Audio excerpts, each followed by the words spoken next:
Hello everyone, আসসালামু আলাইকুম। সবাই কেমন আছেন? আজকে আমি আবারও একটা নতুন ভিডিও নিয়ে চলে আসলাম। আজকের ভিডিওটা একটু ভিন্ন ছিল গাইস।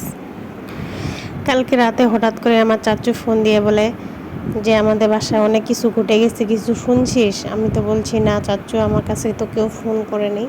আমি তো শুনে অবাক হয়ে গেছি, এত এত কাহিনী হয়ে গেছে যা আমি জানিয়ে নাই।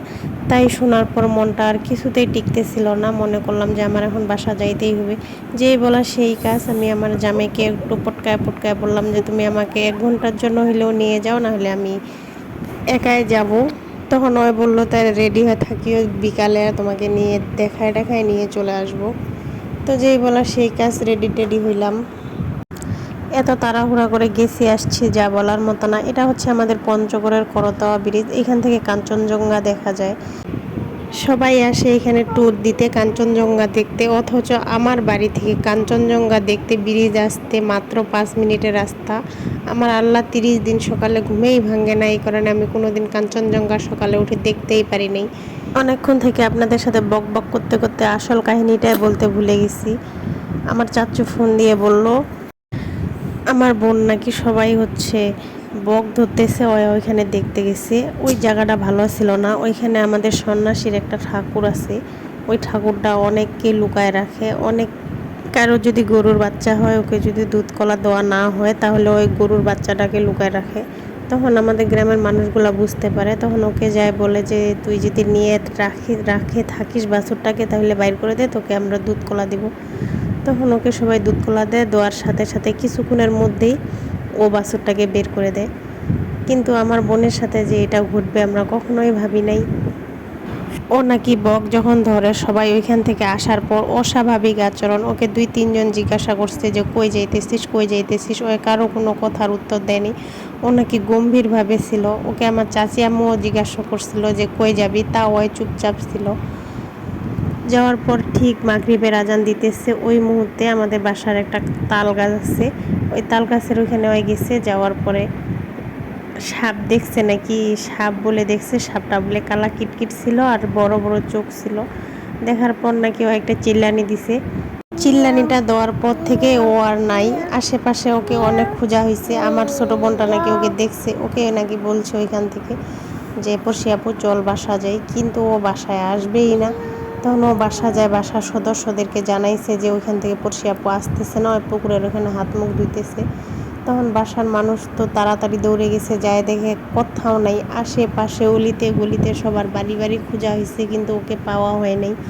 এখন আমার চাচি আম্মুদের বাসা খুঁজতে গেছে, দেখে চাচি আম্মু বাসায় নেই। মনে করছে যে চাচি আম্মুর সাথে মনে হয় কোথাও ঘুরতে টুরতে গেছে। দেখে একটু পর চাচি আম্মু আসছে, চাচি আম্মুকে জিজ্ঞাসা করা হলো যে ও গেছে নাকি। তখন বলে কই, ও তো আমার সাথে যায় নাই। তখন এই খোঁজাখুঁজি শুরু, আবার পুকুরটার ওখানে গেছে, দেখে হয় নাই। তখন আমার 2টা ভাই ছিল, ছোট ভাই, ওরা হচ্ছে পুকুরটাতে নামছে, নামে হচ্ছে ডুবাডুবি অনেকক্ষণ করছে, কিন্তু কোনো মতেই ওকে পাওয়া হয় নাই। তখন আমার আব্বুকে ফোন দেওয়া হলো, আমার আব্বু আবার বাসায় ছিল না, রংপুরে ছিল।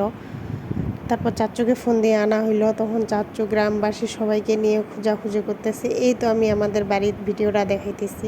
এটা হচ্ছে আমাদের বাড়ি, মানে আমার বাপের বাড়ি।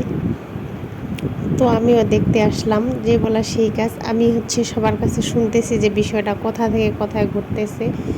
এই তো আমি নিয়ে গেছি, কিন্তু আমার ছেলেকে আমি আর ওইদিকে যাইতে দেই নেই। আমার ছোট ভাইটা এখানে দেখাই দিতেছে, ও নাকি এই জায়গাটাতে দাঁড়াইছিল, অস্বাভাবিক আচরণ করতেছিল। তারপর হাঁটতে হাঁটতে নাকি ওই যে ছোট পুকুরটা দেখা যাইতেছে, ওইখানে গেছে হাত মুখ ধুইতে। আর এখানে একটা তালের গাছ আছে, এই তালের গাছটা ভালো ছিল না, এখানে অনেক জিন ভূত থাকে। ও আমাকে সব কিছু দেখাইতেছে যে এখানে আমরা দুধ কলা মানছিলাম, এখানে ওকে আমরা দুধ কলা দিছি।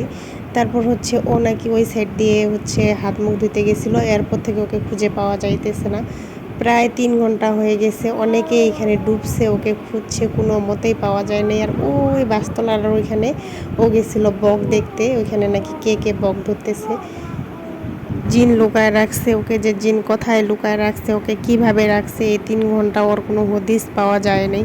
বাসায় অনেক কান্নাকাটি করার পর ওকে হচ্ছে এই তাল গাছটার ওইখানে আমার চাচি আম্মু যা বলছে, তুই যদি ওরে নিয়ে থাকিস তাহলে দিয়া দে, আমরা তোকে এখনই দুধ কলা দিব।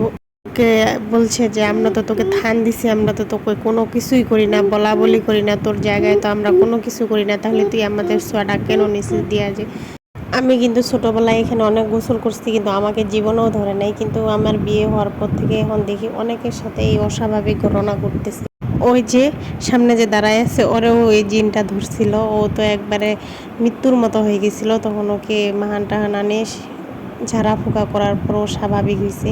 এটা যদিও বিশ্বাস করার মতো না, কিন্তু অনেক কাহিনী হয়েছে আমাদের সাথে, এই কারণে আমরা বিশ্বাস করি। আমার বোনটাকে এমন অবস্থায় বাসার সামনে গেটে আনে ফেলাইছে। ও নাকি নিজের মতেই ছিল না, ও কোনো কিছুই বলতে পারে না। ও খালি এতটুকু বলতে পারতেছে যে আমি পুকুরে হাত পা ধুতে গেছি, এরপর থেকে আমি কোথায় ছিলাম জানি না, আমি এখানে কিভাবে আসলাম। এতটুকু বলেও আবার অজ্ঞান হয়ে গেছে। ওর শরীরে একটা ফোঁটাও মনে হয় শক্তি ছিল না, সব শক্তি খায় নিছে জিনে। এমন কাহিনী আমি জীবনেও শুনি নাই। ওকে আনে এই দরজাটার সামনে ফেলে রাখে চলে গেছে।